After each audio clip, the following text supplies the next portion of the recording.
Good morning, Your Majesties. Welcome back to my YouTube channel. For those of you that are new here, welcome to my YouTube channel. And happy day 23 of Hallowed Princess. Now, before I get into today's video, I have a very special birthday shout out to give. Happy birthday, Amy Dwelly. I love you so, so much. I hope you're having the best birthday ever. I do have a story time for you, though. It is a Michael Myers story. And it's called The Urban Legend People Think Inspired Michael Myers. Okay, it goes. The shape, better known as Michael Myers, as we all know, is the iconic horror villain of the Halloween franchise. Just exclude the season of the witch. It was confused at the time. We know Michael as a savage, pure evil killing machine. But what inspired his character? I'm always intrigued, but what inspired our favorite horror writers to come up with their stories and characters?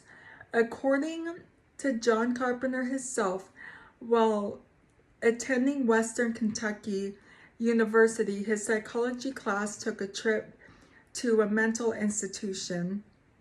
He stated, "We visited the most serious mental ill patients, and there was this kid. He must have been 12 or 13. He literally had this look. It was unsettling to me. It was like the creepiest thing I'd ever seen as a stranger. It was insane."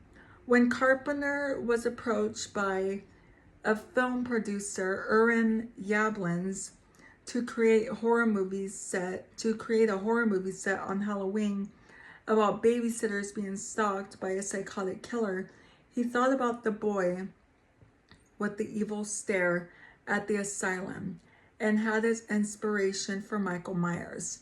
He also stated that the killer robot who couldn't be killed in the original 1973 movie inspired the unstoppable nature of Michael Myers. Wow. But there's an urban legend that many believe inspired our horror icon because the similarities are too similar to ignore. A lot seems copied and pasted. Wow. Okay, so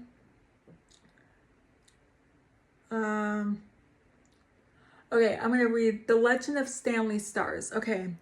Stanley Stars was born in 1912 in Iowa. The nurse at the hospital he was born and thought it would be funny to switch babies in the nursery and send them home with the wrong families. Stanley was one of those babies that families, not realizing that swap had occurred, went home with the wrong child. Stanley's real parents died in a car crash with the Steers' real baby. On the way home from the hospital, the Steers soon realized that Stanley wasn't their child. The nurse ended up going to prison for her action. The nurse ended up going to prison for her actions, but it didn't help the Steers with the current situation. Eventually, they grew very resentful of Stanley and led to them drinking heavily. They began abusing him and locking him in his room, punishing him for not being their real son. The Steers had another baby and little girl, Susie. She became their pride and joy and was treated like an angel. While Stanley continued to deal with the abuse, to make matters worse, he was bullied at high school, and his own sister joined in on the bullying. Oh. When Stanley was 11, he wanted to go trick-or-treating, and of course his parents said no, but allowed Susie to go to a Halloween dance. That was the last straw for Stanley.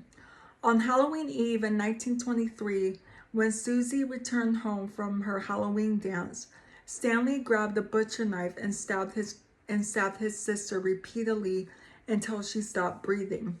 He then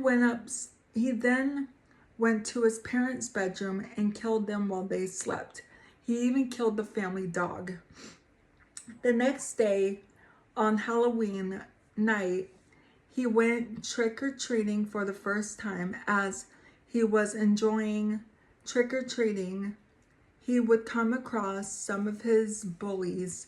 Every time he would spot one of his bullies, he would attack and kill them with the same butcher knife he killed his family with. The next morning, after his fun-filled, eventful night, he went to the school playground and sat on the swing, enjoying his candy. Soon after, he was picked up by the police and taken to a private psychiatric institution where he was studied for 13 years. Doctors wanted to try to find out what would make a boy snap that way. What would make a boy snap that way? He did, and how did he have the ability to kill so many people? He was studied and underwent evaluations every day. 13 years later, Stanley is now over 24 years old. He's 6'4" and weighs 260 pounds. On Halloween night in 1936, some orderlies at the institution thought it would be funny to harass Stanley. He snapped just like he did 13 years earlier and killed orderlies. After killing them, he escaped from the institution. Local authorities were alerted and were standing armed, waiting for him in the parking lot. But he managed to take them all out, and despite being shot multiple times. The story sounds extremely familiar to the beginning of Halloween. It does, right? There is no known record or proof that Stanley Steers ever existed, hence the urban legend surrounding this story. John Carpenter was born in 1948, which would have been 12 years after Stanley escaped. So Stanley couldn't have been the boy he saw at the asylum, but it is possible that this was an urban legend being spread back in the day to scare people. And when John Carpenter saw that boy at the asylum, it reminded him of that legend. And when he was giving the opportunity to write Halloween, this legend was the perfect inspiration for how Michael came to be so evil. John Carpenter has never mentioned Stanley Steers, so we can't say that this is for sure where some inspiration has come from. Many believe real-life serial killers Ed Camp inspired Michael Myers because he was also a troubled child who was institutionalized. He was released at the age of 21 and became a serial killer targeting women. I could see how both can seem like stories that inspired Michael Myers. But what do you guys think? Have you ever heard of Stanley Steers before? Do you think that was the true inspiration behind Michael Myers? Honestly, I think so. I never heard of this story before. That is so interesting. I don't know. Amy, what do you think, girl? That is so interesting. I think it might be. It's very similar to the original Halloween. But yeah, what did you guys think of that story? Amy, girl, what did you think of this story? I hope you liked it, and I love you so much. And I hope you have the best birthday ever. But anyway, guys, that's going to be it for today's video. So if you're new here, hi, I'm Princess Peyton. Hit the red button to become Your Majesty and hit the bell notification so you're notified every time I upload a video. And I love you guys so much. You guys are the best human beings ever made. And you're the king of my heart, and the song lyrics of Taylor Swift. And I will see you guys in tomorrow's video. I love you. Bye. Mwah.